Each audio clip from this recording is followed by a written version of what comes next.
Ready करिए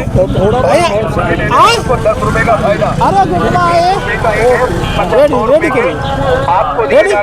जैन साथियों हमारी उपस्थिति इस वक्त प्रयागराज माघ मेले में है और यहाँ देख सकते हैं सतुआ बाबा सेवा सिविल संस्थान के सामने है और ये साधु संतों का संगम स्थली है। यहाँ पर बाबा जी आए, इनसे पूछेंगे। बाबा जी, TV 24 हिंदी में आपका स्वागत है। इस माघ मेले की भव्यता के बारे में थोड़ा अपने मुखार बिंदु से बताएं। प्रभु, भव्यता हमारी सनातन से थी, सनातन से है और सनातन से होगी। तो ये सनातनी लोगों का हमारा भारतीय पर्व है, उत्सव है और ये हमारी जीवन यात्रा का एक पड़ाव है कि जो प्रतिवर्ष माघ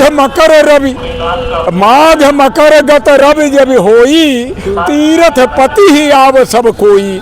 ये कोई आज की नहीं, सदियों की परंपरा रही है।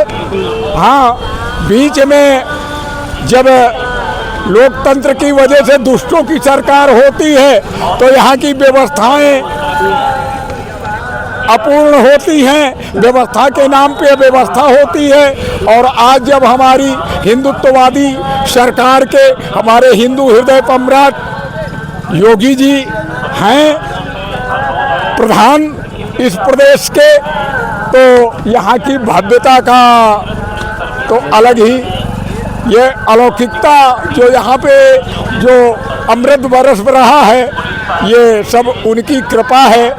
और शायद उन्होंने सुन लिया है कि नहीं, अब बहुत पीड़ित उत्पीड़ित हो चुके हैं हिंदू, सनातनी बहुत पीड़ित हो चुके हैं, तो किसी न किसी ऐसे व्यक्ति को ही उन्होंने आज लाकर कुर्सी पर बिठाला है कि योगी जी जैसा कोई मिला। एक भजन, अरे भजन तो मैं प्रभु, हमारे भजन कुछ अलग हैं। तो बताइए। मैं देश से, समाज और संस्कृति से सब कुछ है, इसलिए फिर धरती पर राम चाहिए, फिर धरती पर राम चाहिए, रावण पे संग्राम चाहिए। और जो ना हो मानवतावादी, उसका काम तमाम चाहिए। जब तक हमारे सनातन जिसमें ये तन सना हुआ है, जिसमें ये तन सना हुआ है, जिसमें लिप्त है, जिसमें ये घुला हुआ है, बस उसी को पहचानना है। वही सनातन है, वही सनातन है। वैसी ही क्रियाएं हमारे ऋषियों मुनियों मनीषियों ने हजार वर्ष जंगलों में बैठ करके जब इस तन का अध्ययन किया तो पाया हमारे यहाँ आसमान पे पुस्तक गिरने का कोई कॉन्सेप्ट नहीं है। हमने इस शरीर का ही अध्ययन किया और जिस प्रकार हमारे संपूर्ण शरीर की क्रियाएं होती हैं, वैसे ही समाज को एक शरीर के रूप में स्पंदित और जीवित करने का उसका विभाजन हुआ।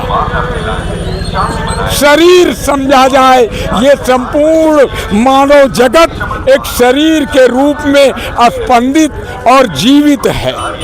अगर उसके किसी भी भाग पर चोट लगती है तो दूसरा अंग, इस हाथ में चोट लग जाए तब इस हाथ से भोजन करने में समानता तो है, संविधान तो दोनों को समान मानता है, लेकिन इस हाथ से भोजन करके देखें, इस हाथ में चोट हो तो ऐसा एक समाज हो कि इस अंगुली में चोट हो तो इसके अंदर दुख हो। ये इसके विषय में सोचे, इसका कल्याण प्रशस्त करे।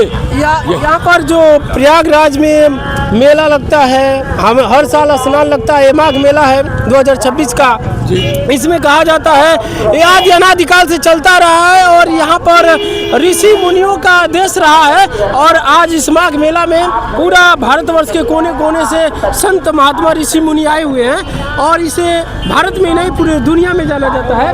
तो इस पर साधु से आप लोग यहाँ पर कितने दिनों से हैं? प्रभु, लोग तो आते हैं जब पूर्णिमा के बाद यहाँ आ जाते हैं, उसके पहले से मेले की व्यवस्था शुरू हो जाती है। जहाँ तक मेरी बात है, मैं तो आपको यदि अलग दिखता हूँ तो अलग हूँ। मेरी क्रियाएं, मेरा कार्यक्रम, मेरा लक्ष्य सब कुछ अलग है।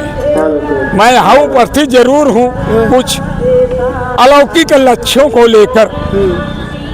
थोड़ा आपको बोला था कि थोड़ा दूर रहिए, कम से कम इतना। मैं किस समय चाबी घुमा जाऊंगा तो आपके दांत जो है बाहर हो जाएंगे। महाराज जी, वो अलौकिक लक्षण की आपने बात जो की है, वो भारत भूमि के लिए है, भारत की रक्षा जी नहीं। हम सनातनियों ने आज भी इतना सब कुछ होते हुए शाम को जब मंदिर में आरती के बाद हम जयकारे करते हैं तो विश्व का कल्याण हो की बात करते हैं, सर्वे भवन्तु सुखिनः की बात करते हैं। उसमें अमेरिका हो, कनाडा हो, रूस हो, जापान हो, तजाकिस्तान हो, कौन कौन से स्थान हो, उसमें सारे शामिल होते हैं। हम विश्व के कल्याण के चिंतन करने वाले लोग हैं। अगर कहीं भी कोई दुखी है, आज की तरीके थोड़े कि बांग्लादेश में हिंदू मारे जाएं और यहाँ के लोग जो है शांति के साथ बैठे रहें, हंसते रहें, मुस्कुराते रहें, ऐसा नहीं। जिस दिन सनातन के हाथ में सत्ता होगी, किसी को भी पीड़ा नहीं होगी और लोग स्वतः सनातनी होंगे। हम आचरण से सिखाते हैं, हम हथियारों से सिखाते नहीं। हथियारों से तो उनको काट कर, जैसे एलोपैथी चिकित्सा होती है तो खराब अंग को, दूषित अंग को काट कर बाहर कर दिया जाता है। यहाँ तो सनातन सरकार, ये तो जो सरकार है सनातन को सपोर्ट करती है वर्तमान में। व्यक्ति का सनातनी होना अनिवार्य है। ये बात आप मेरे से क्यों कहलवाना चाहते हैं? संविधान कहता है सबको समान दृष्टि से देखो, समभाव से देखो, लेकिन खुद का तो व्यक्ति को अपने धर्म का पालन करने की तो स्वतंत्रता है ना। बिल्कुल, हाँ। तो हमारा प्रधानमंत्री स्वतंत्र है, तभी वो आकर के यहाँ स्नान कर लेता है, गुफा में बैठ करके मौन धारण कर लेता है, कहीं जाके तपस्या कर लेता है, क्योंकि उसका व्यक्तिगत धर्म भी तो कुछ है। उस पर अंगुली उठाने वाले पता नहीं कैसे कैसे लोग इस देश में पैदा हो गए। महाराज जी, सनातन का मूल लक्ष्य पूरे सृष्टि के यूनिवर्स के लिए है और मानव जात, पक्षी, जानवर, एक एक जीव के लिए है। संपूर्ण विश्व में संपूर्ण आते हैं, चाहे वो भौतिक हो, अभौतिक हो, एक से दूसरा होता है। बातें बहुत लंबी हो जाएंगी और बातें तो इतनी लंबी करने कि एक बार में मैं इसको सब शांत कर दूं। एक बार भजन के माध्यम से बताइए, एक और भजन हो तो बताइए जो पूरा। प्रभु ले जाइए मेरी बात को और सबको कहिए कि विश्वास करें। मैं जो भजन का अर्थ क्या होता है आप यदि बता सके तो मैं फिर भजन सुनाऊं। भज शब्द से भजन,